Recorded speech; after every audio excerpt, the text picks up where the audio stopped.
Bapak-bapak, ibu-ibu, saudara-saudara kaum muslimin rahimakumullah.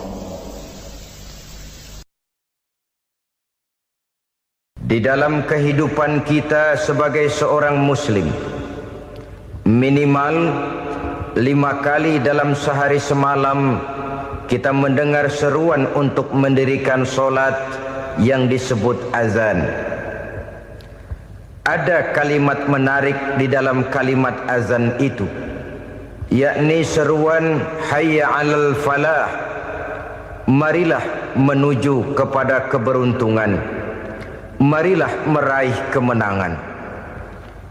Seruan ini adalah kecenderungan dari setiap manusia, apapun warna kulitnya.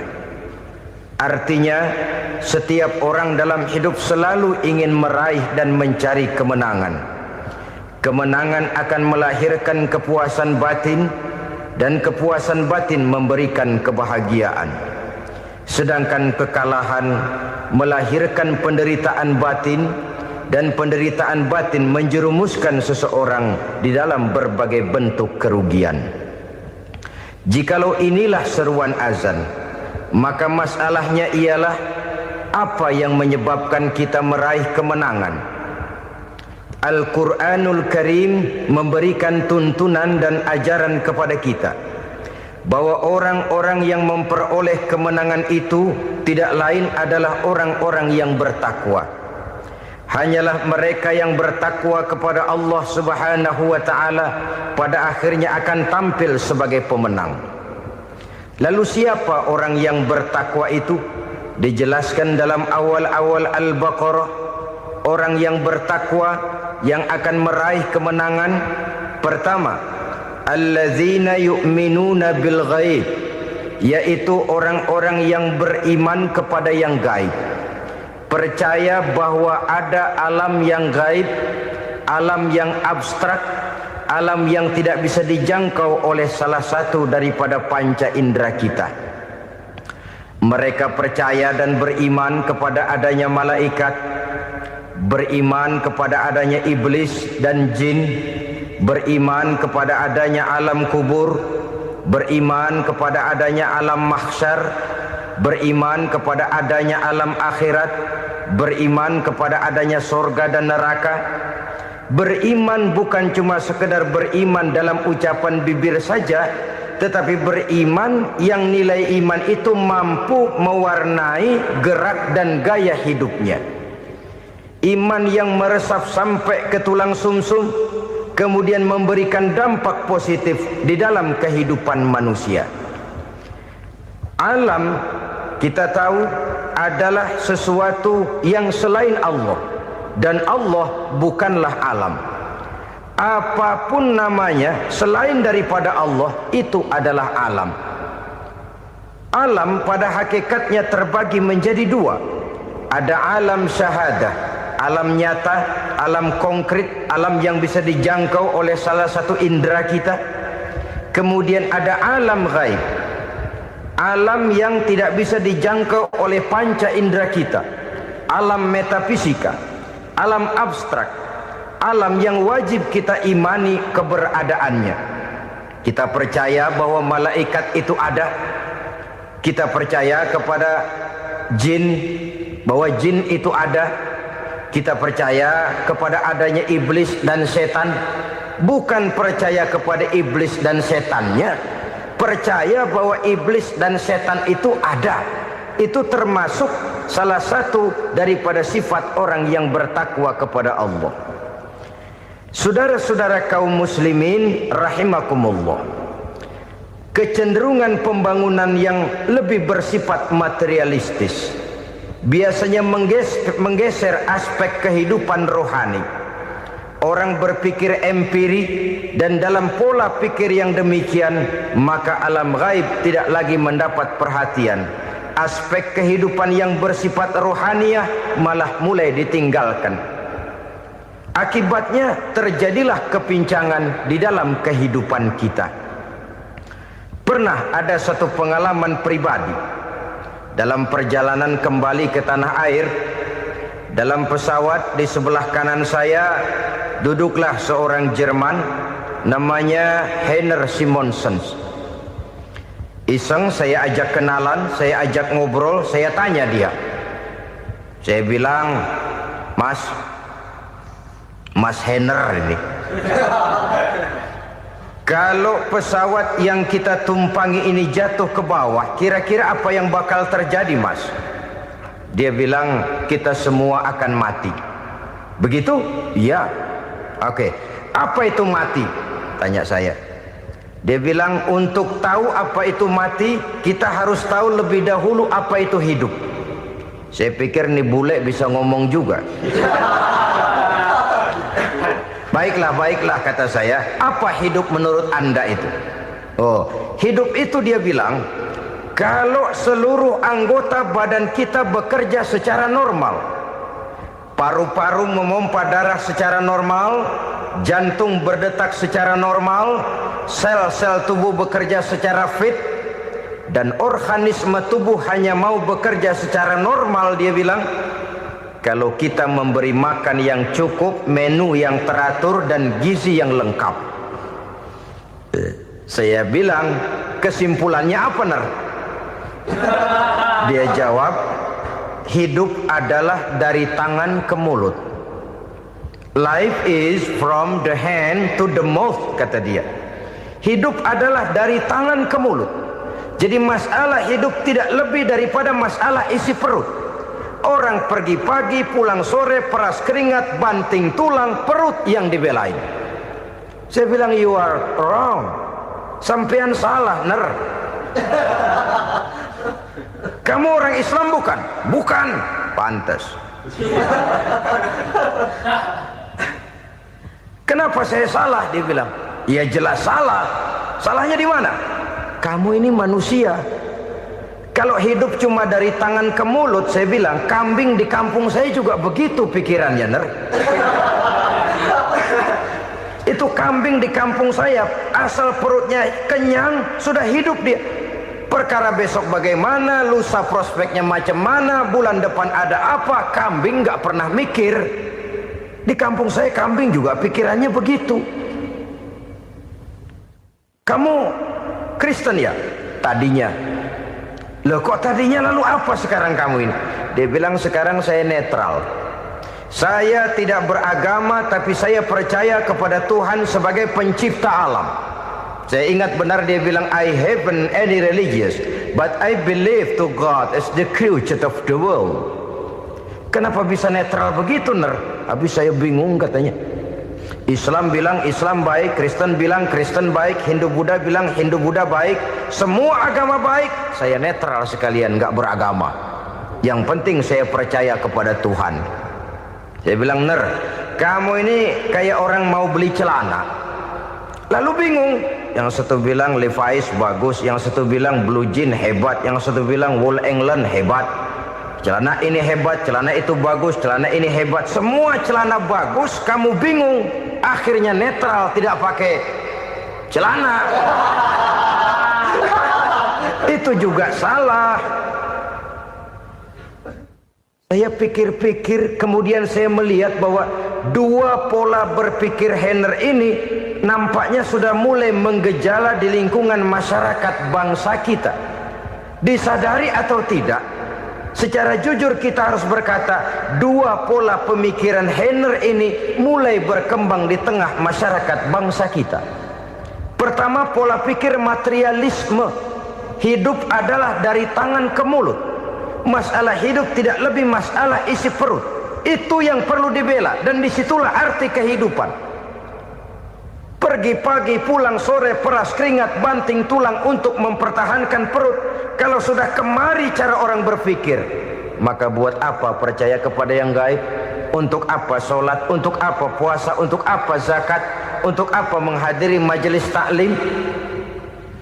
Tanpa kepercayaan kepada yang gaib, hidup berjalan menurut alur empiris dan materialis.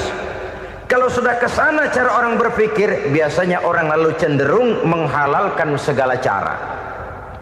Hanyalah orang yang percaya bahwa akhirat ada, hanyalah orang yang percaya bahwa alam kubur itu ada, hanyalah orang yang percaya bahwa malaikat itu ada, hidupnya akan lebih terarah dan terkendali.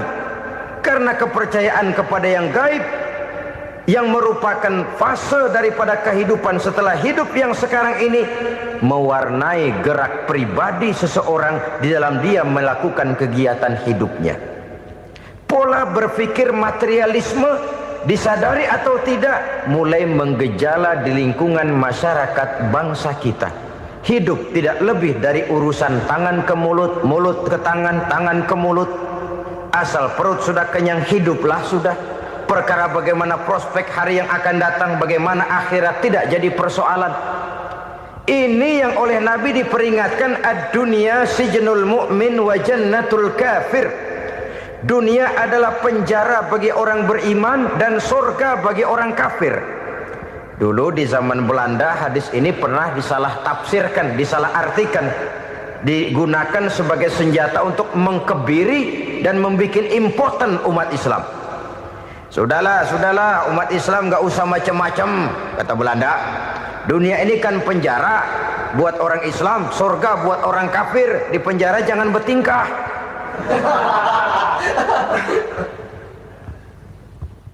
Pengertiannya tidak begitu.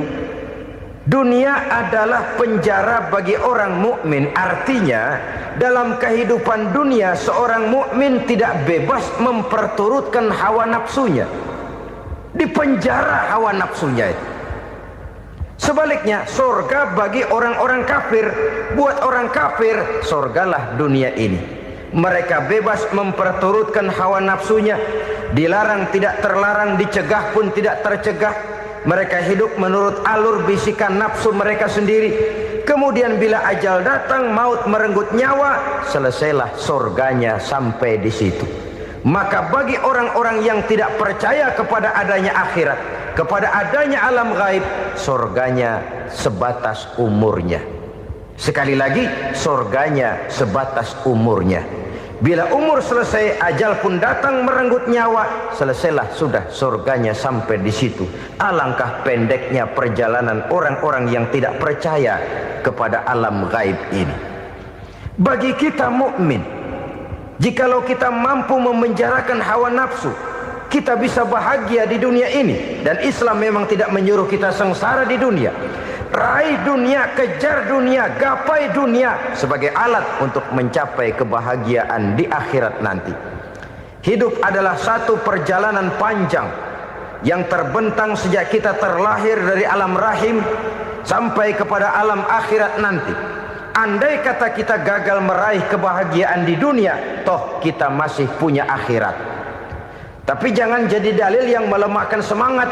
Biarin dah kita di dunia kebelangsak, yang penting akhirat. Akhirnya dunia benar-benar kebelangsak. Bagaimana dunia ini bisa kita raih, dan bagaimana meraih dunia untuk menunjang kepentingan akhirat nanti.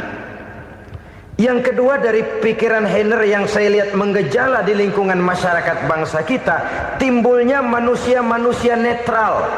Seolah-olah Tuhan yes, agama no. Sama Tuhan percaya, agama ogah. Tuhan ngangguk, giliran agama godeng. Padahal hampir dalam setiap ayat dalam Quran, kata-kata amanu biasanya bergandeng dengan wa amilus sholihat. Iman dan amal soleh. Ini sebagai isyarat Tuhan dan agama jangan pernah dipisah-pisah. Apabila kita bertuhan, maka kita harus beragama. Apabila kita beragama, maka agama itu harus bersumberkan dari Tuhan yang kita imani itu. Tidak mungkin kita pisah, Tuhan yes, agama no. Sama Tuhan percaya tapi agama bikin sendiri. Sembayangnya cukup bengong 2 jam madep ngulon.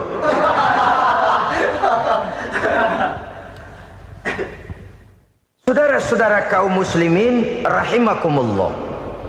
Jadi dengan demikian, agama yang kita akui merupakan unsur mutlak di dalam pembangunan sekarang ini, merupakan bagian dari kehidupan yang menuntun kita bahwa di balik alam nyata ini, di balik alam syahadah ini ada alam gaib. Dan mudabbir, murabbi yang mengatur, yang menguasai, yang memelihara, baik dia alam nyata, baik dia alam gaib, tidak lain adalah Allah Subhanahu wa ta'ala. Di sana ada satu super power, satu maha kekuatan yang kita perlu bersandar kepadanya. Sebagai makhluk nyata yang hidup di alam nyata, berbuatlah secara nyata sebagaimana harusnya kita berbuat. Karena Islam jelas bukan agamanya orang pemalas. Islam jelas bukan agamanya orang yang mengajarkan setelah selesai sholat boleh duduk, nggelenggem ayam-ayam, ndelohom, menghitung bintang di langit sambil menunggu keajaiban. Tidak. Islam adalah agama yang mengajarkan apabila sholat sudah selesai kamu kerjakan, bertebaranlah di permukaan bumi, cari karunia Tuhanmu. Jangan hidup berpangku tangan menunggu keajaiban, karena hidup bukan undian. Jangan berharap untung besar tanpa mau peras keringat. Tapi di sebalik itu toh kita juga harus yakin bahwa di sisi usaha nyata yang kita lakukan ada satu super power, satu maha kekuatan gaib yang menentukan berhasil dan tidaknya usaha kita. Kepercayaan kepada hal semacam inilah yang mendorong kita untuk mempunyai sandaran vertikal, agar jikalau usaha ini berhasil, kita tidak lupa diri dan lupa daratan. Jikalau usaha ini gagal, kita tidak putus asa dan buruk sangka, tidak cupik pandangan dan sempit hati, tapi mampu melihat persoalan dengan kacamata putih sambil husnuzon kepada Allah Subhanahu wa ta'ala. Kita percaya malaikat itu ada yang namanya Raqib dan Atid, mengawasi gerak hidup kita sampai kepada gerak hati kita. Ini memberikan sugesti agar kita berhati-hati, tidak sejengkal tanah pun kita bisa berlindung dari pengawasan Raqib dan Atid. Ada Munkar Nakir yang akan menyoal kita di alam kubur.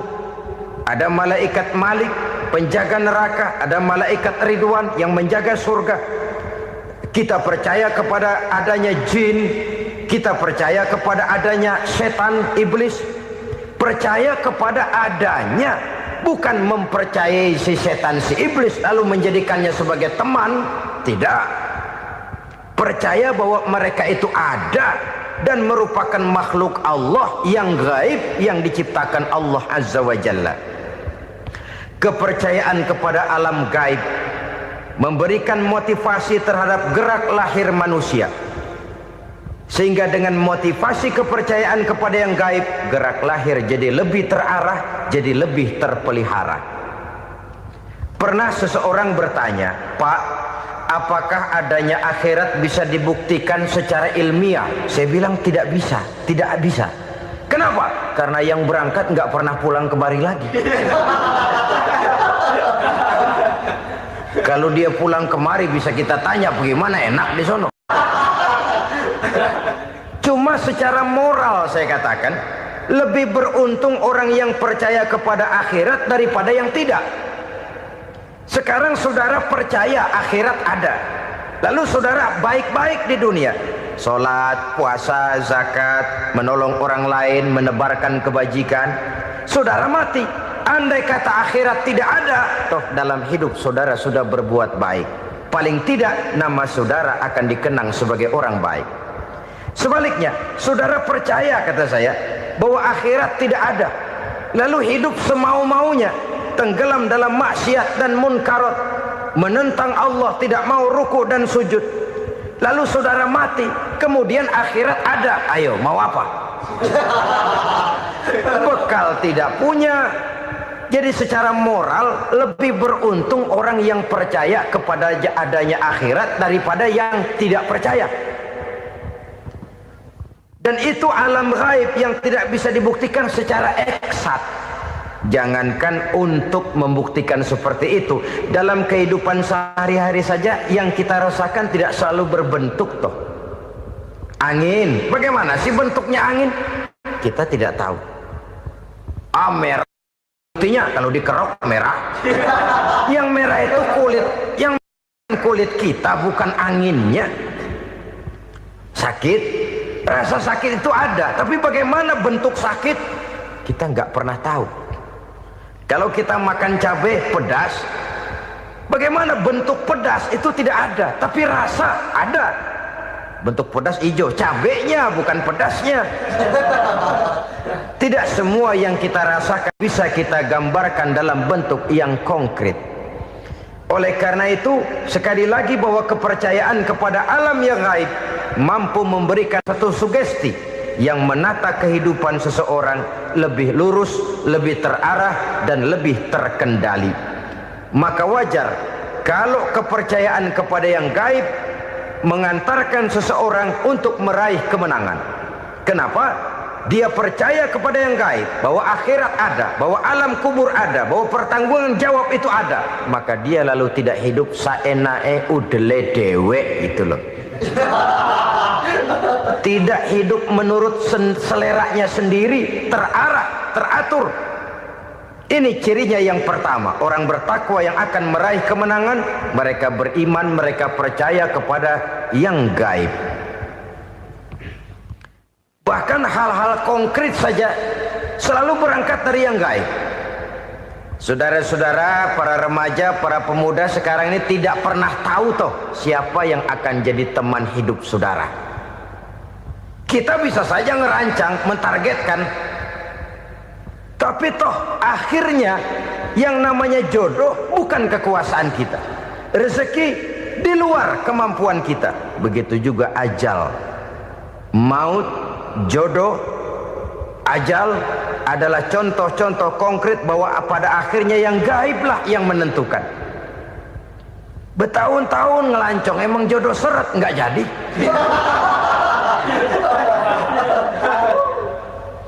Begitu kenal baru setengah malam nginep ditangkap hansip kan. Hal-hal semacam itu kadang-kadang kita berpikir suuzon, gile, perempuannya cakep banget, lakinya rebek amat. Memang begitulah jodohnya. Memang begitulah jodohnya. Saudara hadirin ma'asyiral muslimin yang saya hormati, jadi hal-hal yang konkret saja kita yakini sepenuhnya ditentukan oleh satu superpower yang gaib itu tadi. Dari sanalah segala ketentuan itu berangkat dan kesanalah segalanya akan kembali. Maka kepercayaan kepada yang gaib meluruskan gerak hidup seseorang dan itu akan mengantarkan dia kepada meraih kemenangan. Satu. Yang kedua, wa yuqimuna shalah. Orang bertakwa yang akan meraih kemenangan itu adalah orang-orang yang mendirikan sholat. Kenapa sholat mengantarkan orang untuk meraih kemenangan? Yang jelas, inna sholata tanha anil fahsya'i wal munkar. Sholat mampu mencegah manusia dari perbuatan keji dan munkar. Banyak filsafat hidup yang terkandung di dalam sholat ini. Sejak kita wudhu sampai kita menghadap ke arah kiblat, sampai kita melakukan gerak-gerak sholat, bacaan-bacaan yang ada di dalam sholat, lalu sampai kepada mengucapkan salam. Banyak filsafat hidup yang terkandung di dalam sholat. Umpamanya saja, setelah takbiratul ihram mulai kita dengan sholat dalam posisi berdiri, diajarkan dalam kitab-kitab fikih agar kita melihat ke arah tempat sujud. Ini kan filsafat kehidupan. Kalau kamu sholat dalam posisi berdiri, lihat tempat sujud. Jangan sholat mata jelalatan, sebab nanti bisa mengurangi kekhusyuan. Jadi wajar kalau yang dikatakan bahwa yang paling afdol adalah shaf yang di depan. Kenapa? Secara harfiah pengertiannya akan lebih mengundang kekhusyuan. Kenapa? Kalau kita di shaf paling depan di masjid umpamanya paling banter kita lihat tembok. Tapi kalau kita shaf di tengah atau di belakang, orang-orang di depan kita pun akan kelihatan. Yang bajunya loreng, yang bajunya genggang, yang bajunya macam-macam. Kita lihat, kadang-kadang kita pikirin, ada yang bajunya bolong. Kita sholat tapi dalam hati, nih orang bajunya robek yang nggak tahu apa. Ada saja hal-hal yang mengusik kekhusyuan kita. Oleh sebab itu diajarkan dalam posisi berdiri, lihat, arahkan pandangan matamu kepada tempat sujud. Ini kan filsafat kehidupan. Maksudnya apa? Kalau lagi diri lihat dong tempat sujud. Kalau udah di atas ingat dong sama yang bawah. Kalau sudah tinggi ingat dong dari mana kamu berangkat. Kalau sudah berkuasa bantu dong yang lemah. Kalau sudah kaya santuni dong yang miskin. Kalau sudah alim bimbing dong yang awam. Ini filsafat kehidupan. Dalam posisi berdiri kau lihat tempat sujud. Ini akan melahirkan kepekaan sosial di mana seseorang mau tahu kepada orang lainnya. Bagaimanapun kaya kita, tinggi pangkat dan jabatan kita, jikalau hidup hanya untuk kepentingan perut sendiri saja, rasanya belum membawa manfaat di dalam kehidupan kita. Tapi efek yang tertinggi sesungguhnya, solat mencegah manusia dari perbuatan keji dan munkar. Perbuatan keji dan munkar walaupun kelihatannya mendatangkan uang, membawa keuntungan, tapi itu keuntungan semu, keuntungan sementara. Dengan menipu orang lain kita bisa dapat untung, tapi tidak membawa berkah. Dan itu adalah kerugian besar dalam kehidupan kita. Maka untuk meraih kemenangan harus dimulai dengan membentuk kepribadian yang tegar, memiliki sandaran vertikal yang langsung kepada Allah Subhanahu wa ta'ala. Dan itu hanya bisa kita tempuh melalui jalur ibadah formal yang sudah ditentukan Allah, yakni solat yang 5 waktu. Untuk memperkuat itu ada solat-solat sunnah, rawatib, nawafil sebagai terminal kontrol cadangan untuk memelihara stabilitas temperatur batin di dalam kita berhubungan dengan zat yang maha gaib, yaitu Allah Subhanahu wa ta'ala. Orang sering bertanya, Pak, itu tetangga saya nggak sholat, duitnya nggak habis-habis, Pak. Nggak sholat tapi mobilnya tambah terus. Nggak sholat tapi usahanya makin maju. Tapi di sisi lain ada orang yang rajin sholat, rezekinya butak bener. Anaknya mana kurus, mana korengan. Saudara hadirin ma'asyiral muslimin rahimakumullah. Harus saya katakan bahwa solat memang bukan untuk cari duit.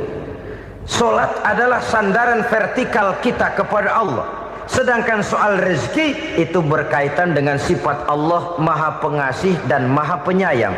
Allah maha pengasih, siapapun dikasih kalau mau usaha. Allah maha penyayang, tidak semua orang disayang oleh Allah Azza wa Jalla. Dan belum tentu banyak harta itu merupakan nikmat. Mungkin juga istidraj. Artinya istidraj itu dikasih tapi diambulin, kalau bahasa Betawinya itu. Dikasih tapi diambulin, itu bukan merupakan nikmat sesungguhnya, lebih merupakan azab dari Allah Subhanahu wa ta'ala.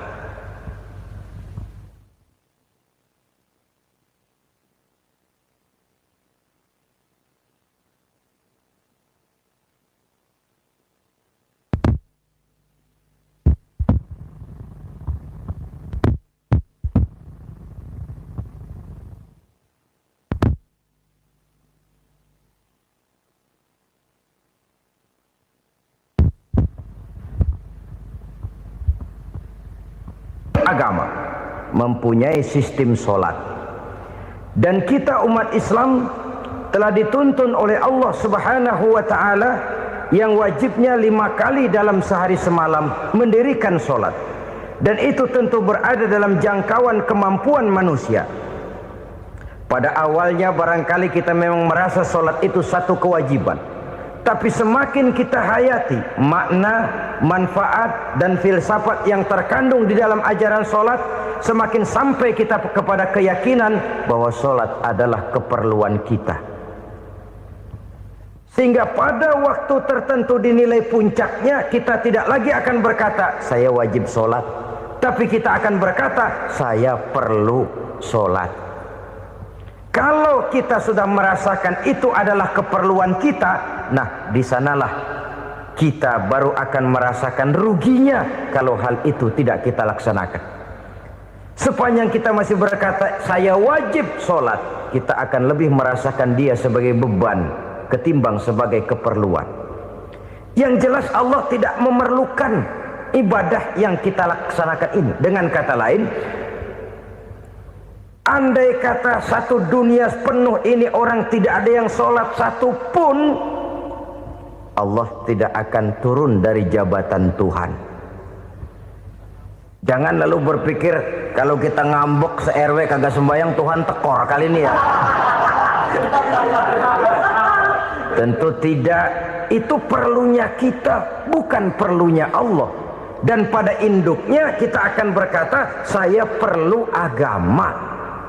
Kalau secara induk kita sudah memerlukan agama, maka konsep-konsep yang ada di dalam ajaran agama itu pun adalah juga merupakan keperluan kita. Baik dia bernama sholat, baik dia bernama puasa, baik dia bernama zakat, baik dia bernama haji, seluruhnya adalah keperluan kita.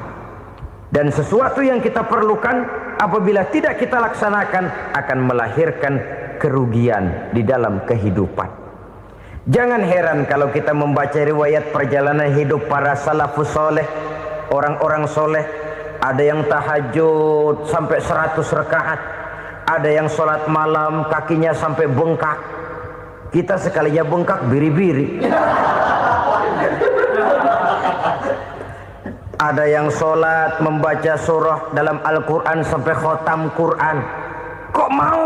Mereka sudah merasakan itu keperluan. Itu saja soalnya. Satu saat pun jikalau kita merasa bahwa itu keperluan saya, kita pun akan melaksanakan seperti itu. Keperluan saya dalam kehidupan. Inilah yang kedua. Yang ketiga, orang bertakwa yang akan meraih kemenangan itu, wa mimma razaqnahum yunfikun. Mereka membelanjakan sebagian daripada rezeki yang diberikan Allah kepada mereka. Mereka infakkan di jalan Allah. Ada satu dialog menarik. Satu hari seorang anak muda bertemu dengan seorang kakek-kakek yang sudah dikenalnya baik.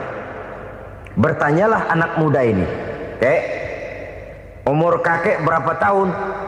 15 tahun, kata si kakek. "Anak kakek berapa orang?" 1. "Harta kakek berapa banyak?" 15 juta. Si anak muda ini bengong. Lalu protes, "Kok kakek bohongin saya?" "Kenapa?"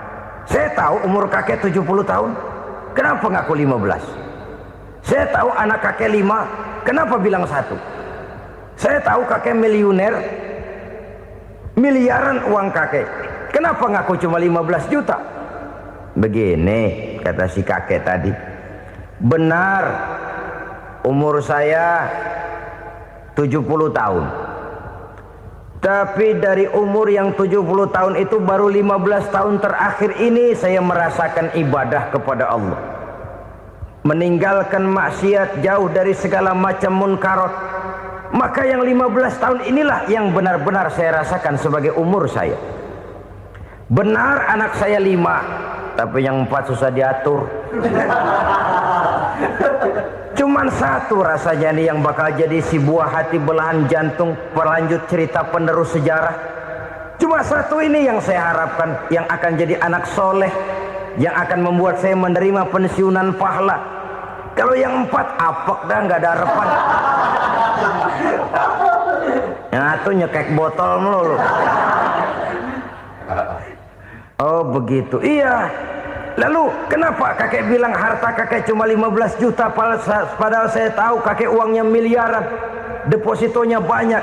Ya karena 15 juta itulah yang saya ingat yang pernah saya belanjakan di jalan Allah. Saya merasa itulah harta saya yang sebenarnya. Yang miliaran yang saya simpan di bank kelak, kalau satu saat saya mati akan jadi rebutan di antara anak-anak saya. Iya kalau anak saya soleh kayak yang 1 ini. Kalau yang 4 tadi udah tulen dia bakal berantem dah berebut tuh. Jadi 15 juta yang saya belanjakan di jalan Allah inilah yang saya merasakan benar-benar harta saya yang sesungguhnya. Dialog ini patut menjadi bahan renungan kita bersama. Diberikan kita umur 40, 50, 60, 70, 80. Berapa tahun dari umur yang diberikan itu yang jalan mulus, yang kita gunakan untuk melaksanakan ibadah? Banyak harta kita simpan di bank, di lemari, di dompet, di tas. Tapi berapa yang sudah kita depositokan di jalan Allah yang akan menemani kita di hari kita kembali nanti? Maka orang bertakwa yang akan meraih kemenangan, wa mimma razaqnahum yunfikun, mereka membelanjakan sebagian dari rezeki yang diberikan Allah di jalan Allah subhanahu wa ta'ala. Ma'asyiral muslimin rahimakumullah, zahirnya memang kita memberikan kepada orang lain, tapi hakikatnya kita menyimpan untuk diri kita sendiri. Kita memberikan kepada yatim piatu 25.000. Zahirnya kita memberikan si yatim, hakikatnya kan kita cuma nyimpan. Saya berikan, titip kepadamu, ini untuk saya di akhirat. Kau boleh belikan baju, kau boleh belikan untukmu makan, kau boleh bayarkan sekolahmu. Ini untuk saya. Hakikatnya kita nyumbang masjid 1 juta, zahirnya kita berikan kepada panitia masjid, tapi hakikatnya kan cuma titip 1 juta ya, untuk saya di alam kubur nanti. Silahkan kau boleh belikan semen, ini uang, belikan besi, belikan pasir. Saya cuma sekedar titip untuk kepentingan saya. Hakikatnya kita cuma sekedar menitip. Sebagaimanapun pada hakikatnya, apapun yang kita miliki dalam kehidupan kan cuma sekedar hak guna pakai, bukan hak milik mutlak. Harta kita, rumah kita, kendaraan kita, kebun kita, pabrik kita, hak guna pakai saja. Hak milik mutlak cuma untuk Allah subhanahu wa ta'ala. Saudara-saudara kaum muslimin rahimakumullah, ini yang ketiga. Kemudian yang keempat, orang-orang bertakwa yang akan meraih kemenangan, allazina yu'minuna bima unzila ilaika, mereka yang beriman, mereka yang percaya kepada apa yang telah diturunkan kepadamu Muhammad, ay Al-Quran, yakni Al-Quranul Karim. Setelah percaya kepada yang gaib, mendirikan solat, kemudian menginfakkan sebagian dari rezeki yang diberikan Allah, mereka juga lalu percaya kepada yang diturunkan terhadap Nabi, yaitu tidak lain Al-Quranul Karim. Sekali lagi di sini, percaya bukan hanya sekedar percaya saja, tetapi percaya lalu menjadikan Al-Quran itu sebagai pedoman hidup. Sebab memang Al-Quran itu adalah GBHM, garis-garis besar haluan muslim. Apa yang harus kita lakukan, apa yang harus tidak kita lakukan, bagaimana mestinya kita bertingkah laku dan berbuat, seluruhnya tercantum di dalam Al-Quranul Karim. Itu sebabnya ketika satu hari Aisyah ditanya bagaimana akhlak Rasul, beliau menjawab, kana Rasulullah sallallahu alaihi wasallam khuluquhul Quran. Akhlak daripada Rasulullah tidak lain adalah Al-Quran. Jawaban simpel ini memberikan gambaran bahwa keseluruhan daripada konsepsi Quran sudah diterjemahkan dalam kehidupan Rasulullah sallallahu alaihi wasallam. Karena kita tahu akhlak adalah keseluruhan dari gerak hidup manusia. Sejak ia berpribadi, berumah tangga, bertetangga, bermasyarakat, sampai kepada berbangsa dan bernegara, Al-Quran tetap memberikan sentuhan nilainya. Oleh karenanya, orang-orang yang bertakwa adalah orang-orang yang menjadikan Al-Quran sebagai pedoman dalam kehidupannya. Dan kita yakini Al-Quran diturunkan kepada Nabi Muhammad, bukan merupakan produk Nabi Muhammad. Isi dan redaksinya langsung dari Allah subhanahu wa ta'ala.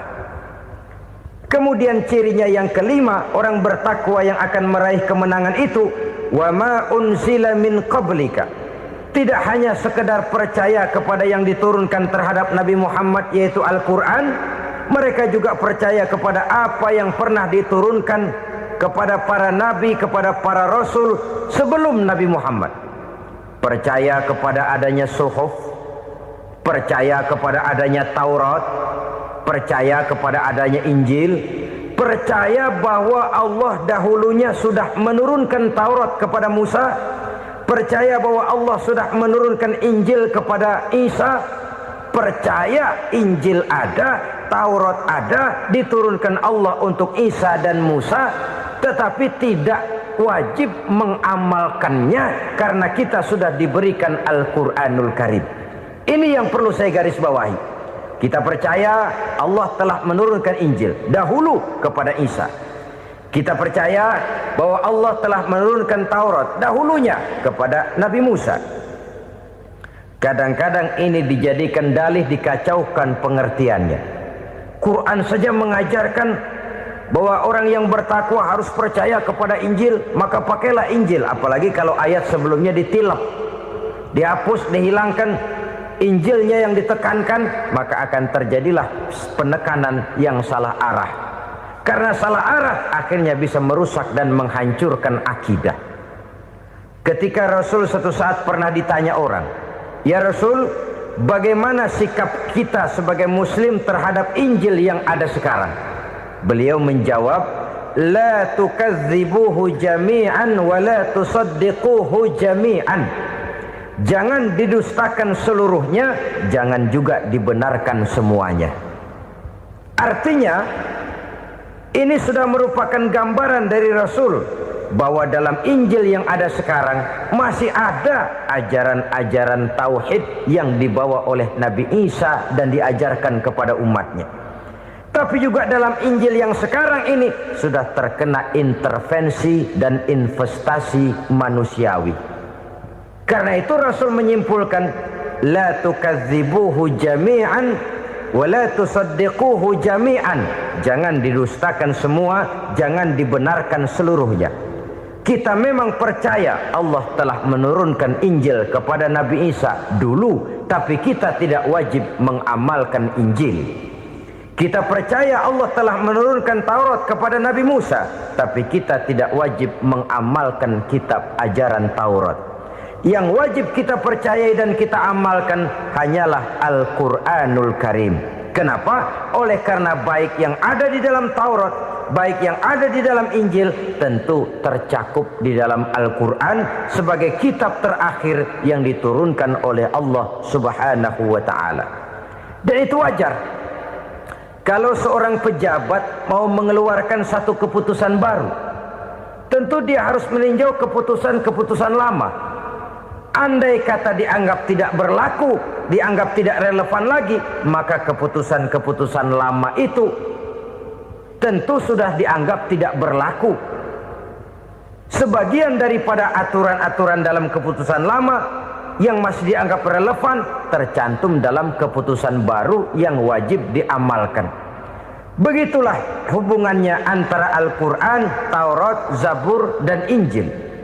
4 kitab samawi yang diturunkan Allah masing-masing kepada Zabur untuk Nabi Daud, Taurat untuk Nabi Musa, dan Injil untuk Nabi Isa alaihi wassalatu wassalam. Ketiga-tiga kitab itu kita percayai adanya. Kita yakini Allah telah menurunkan Zabur, Taurat, dan Injil, tapi kita tidak wajib mengamalkannya. Yang wajib kita mengamalkannya sekarang ini tidak lain hanyalah Al-Quranul Karim saja, karena ia mencakup apa yang ada di dalam Zabur, apa yang ada di dalam Taurat, dan apa yang ada di dalam Injil. Keotentikannya bisa dipertanggungjawabkan. Ya, tapi kan Nabi Muhammad sudah mati 14 abad yang lalu, dan di zaman beliau Al-Quran kan belum dikodifikasikan, belum ditulis. Bagaimana keotentikannya bisa dipertanggungjawabkan? Mudah saja. Allah berjanji, "Inna nahnu nazzalna dzikra wa inna lahu lahafizun." Kami yang menurunkan Al-Quran dan kami yang akan menjaga dan memeliharanya. Allah turunkan Quran, Allah menjaganya. Bagaimana cara Allah menjaga Al-Quran itu? Banyaknya orang-orang yang hafaz Al-Quran. Hafaz Al-Quran 30 juz, 114 surah, 6.666 ayat. Sehingga jangankan satu kata, Jangankan satu ayat, satu kalimat saja berubah, sudah akan timbul reaksi dan mudah dimengerti. Kenapa? Banyak orang-orang yang hafaz Al-Quran. Sedangkan pada setiap akhir tahun biasanya malaikat Jibril selalu mengadakan checking terhadap ayat-ayat yang diturunkan pada waktu itu. Di zaman Nabi sendiri sudah ada usaha kodifikasi. Dan yang lebih luar biasa lagi, sampai hari ini tidak seorang pun mampu membuat satu ayat saja semacam Al-Quran.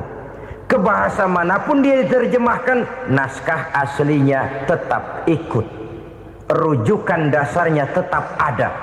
Berdasarkan itu, maka tidak mungkin terjadi penyelewengan terhadap atau pemalsuan terhadap ayat-ayat Al-Quranul Karim. Kesuciannya, keotentikannya, kemurniannya bisa dipertanggungjawabkan. Ma'asyiral muslimin rahimakumullah. Oleh karenanya, konsepsi dasar daripada ajaran Islam ini memang tidak lain adalah Al-Quran dan Sunnah.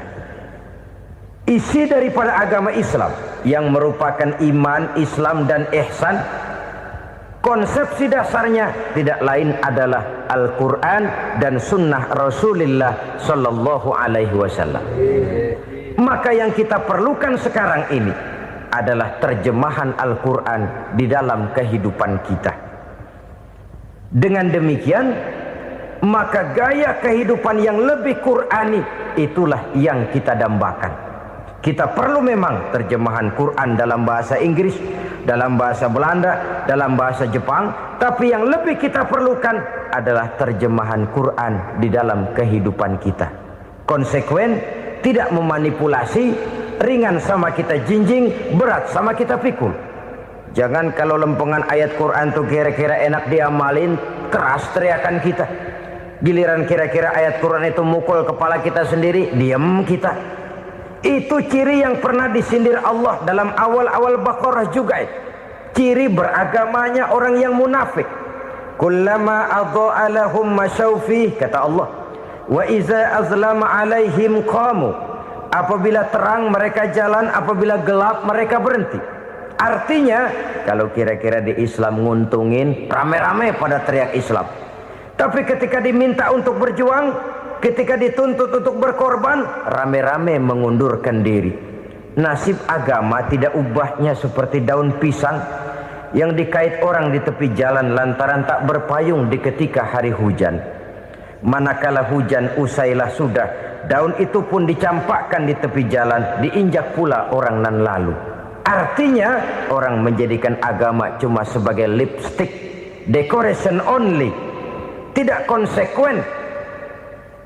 Hanya pada saat-saat kelihatannya Islam membawa keuntungan, rame-rame orang teriak-teriak tentang Islam. Tapi jikalau diminta berjuang, jikalau dituntut untuk berkorban, biasanya rame-rame juga mengundurkan diri. Jangan heran kalau mayoritas hitungan kita, tapi minoritas peranan kita. Kuantitas kita dalam jumlah, tapi dalam kualitas kita lebih sering jadi penonton daripada jadi pemain. Padahal itu sangat tidak boleh terjadi. Umat Islam di Indonesia harus bangkit. Umat Islam di Indonesia harus sadar akan keberadaannya. Tidak boleh hanya jadi penonton berpangku tangan. Karena memang agama kita juga mengajarkan untuk konsekuen di dalam menjabarkan ajaran-ajaran daripada agama kita. Kita sering jatuh menjadi umat yang lemah. Oleh karena kita ini tidak pandai menggalang kebersamaan yang diakibatkan tidak konsekuennya kita. Diistilahkan bahwa umat Islam di dalam menggalang kebersamaannya itu harus seperti orang main sepak bola. Saudara-saudara kan tahu orang main sepak bola itu. Orang main sepak bola, kalau pertandingan belum dimulai sih silakan saja kumpul di luar lapangan, atur strategi yang baik. Tapi kalau pertandingan sudah dimulai, turun ke lapangan hijau, jangan kumpul terus. Ada sepak bola gotong royong, mundur-mundur rame-rame, depan ke depan kumpul melulu mainnya. Kalah. Orang main sepak bola itu ya harus ada penyerang tengah, harus ada penjaga gawang, harus ada strikernya, harus ada kiri luarnya, kanan dalamnya yang jadi backnya. Posisi boleh bermacam-macam, tapi yang penting saling ngoper untuk menggolkan gawang lawan. Begitulah umat Islam ini. Boleh ada yang jadi pejabat, boleh ada yang jadi pengusaha, boleh ada yang jadi petani, silakan ada yang jadi seniman, ada yang jadi penyair, ada yang jadi artis sekalipun. Tapi kalau sudah berhasil menguasai bola, jangan lupa operannya. Operan itu yang langka. Kita ini muslim kadang-kadang kalau sudah memegang menguasai bola, kalau belum mau mampus, belum mau ngoper. Nanti kalau sudah nggak punya bola, baru mau ngoper. Kalau sudah dengar-dengar mau dekat pensiun, baru mau jihad, baru mau berjuang, baru mau ngurus pesantren. Tanda tangan sudah tidak laku, memo sudah tidak dihargai, baru mau berjuang. Kemarin kemana mas? Kita tidak pandai memanfaatkan posisi. Dengan kata lain, kalau kembali kepada persoalan kita, konsekuensi kita terhadap agama yang kita anut ini belum ideal. Kita masih lebih sering berislam ini pada saat-saat yang menurut perhitungan kita membawa keuntungan. Tapi kalau diminta berjuang, dituntut berkorban, yang itu pun hakikatnya adalah untuk kepentingan kita juga. Allah tidak pernah menuntut kita untuk jihad bagi kepentingan Allah, itu tidak. Berjuang menegakkan agama Allah, apakah untuk kepentingan Allah? Tidak. Untuk kepentingan kita. Sebab nilai-nilai jihad itu pada akhirnya akan membawa kita kepada satu kebahagiaan. Setidaknya kalau tidak di dunia, tentu di akhirat sebagai syahid. Oleh karena itu, pada bagian akhir ini saya ingin mengajak, marilah kita konsekuen. Sekali kita berkitabkan Al-Quranul Karim, mari dia kita jadikan pedoman. Jangan cuma kita jadikan sebagai penghias dinding, pelengkap rumah, bahwa di rumah kita ada Al-Quran, tapi yang baca kecoa. Habis pada bolong tuh Quran. Yang penting kan punya Quran. Ditaruh di pintu rumah. Biar apa? Biar kuntilanak kagak masuk katanya. Ya apa itu nasib Quran, cuma kerjanya jaga pintu, ngusir kuntilanak, ngusir memedi. Bagaimana kita hidup menurut tuntunan Al-Quran? Kadang-kadang tidak pernah menjadi masalah bagi kita. Maka bagaimanakah Al-Quran akan mungkin membawa keberkahan dalam hidup kalau ajarannya kita injak-injak dalam keseharian kita? Mewujudkan gaya hidup yang lebih Qurani, itulah yang akan kita rintis di dalam kehidupan kita. Bertahap, step by step, menurut kemampuan yang ada pada kita. Jika jalan ini tidak bisa kita selesaikan, percayalah akan ada generasi penerus yang akan melanjutkan usaha dan cita-cita mulia itu. Jadi percaya kepada Taurat, percaya kepada Injil, sekadar percaya Allah dahulunya sudah menurunkan itu, tapi kita tidak wajib mengamalkannya. Kenapa? Generasi Injil masa berlakunya sudah kedaluarsa. Taurat masa berlakunya sudah kedaluarsa. Injil pernah berlaku untuk orang Nasrani di zaman Nabi Isa.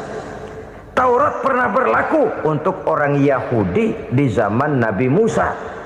Setelah generasinya berlalu, datang Rasul penutup yang membawa Al-Quranul Karim.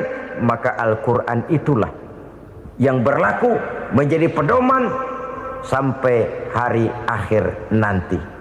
Jangan jauh dari Al-Quran, karena apabila ini kita lakukan, maka kita akan kembali kepada satu gaya hidup yang jauh dari tuntunan agama, dan itu artinya kita akan semakin jauh untuk meraih kemenangan.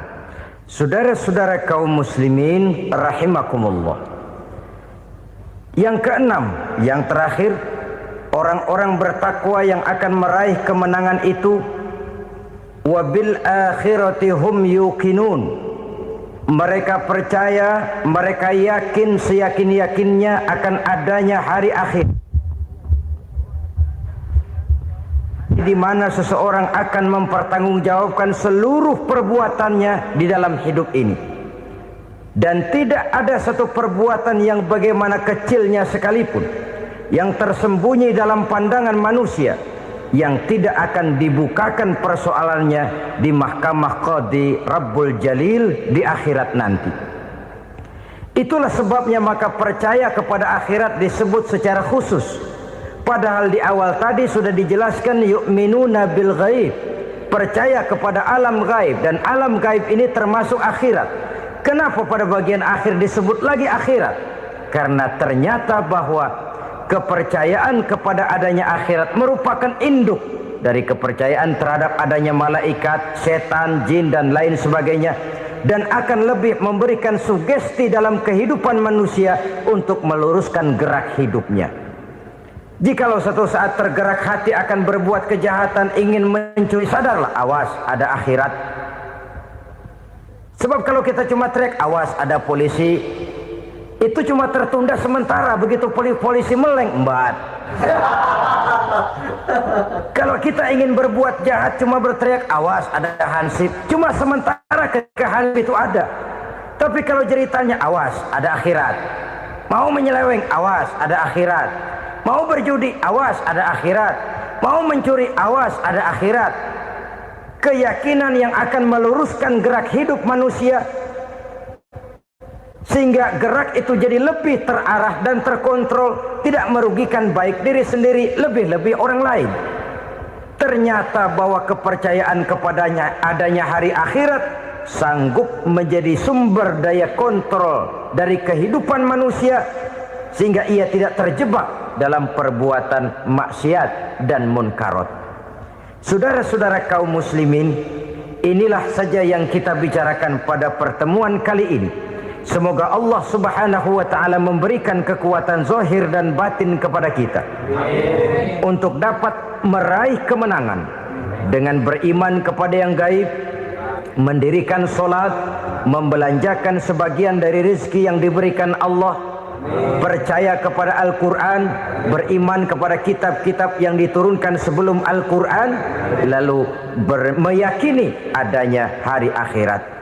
Terima kasih atas segala perhatian, mohon maaf atas segala kekurangan. Usikum wa nafsi bitaqwallah. Wassalamualaikum warahmatullahi wabarakatuh. Waalaikumsalam.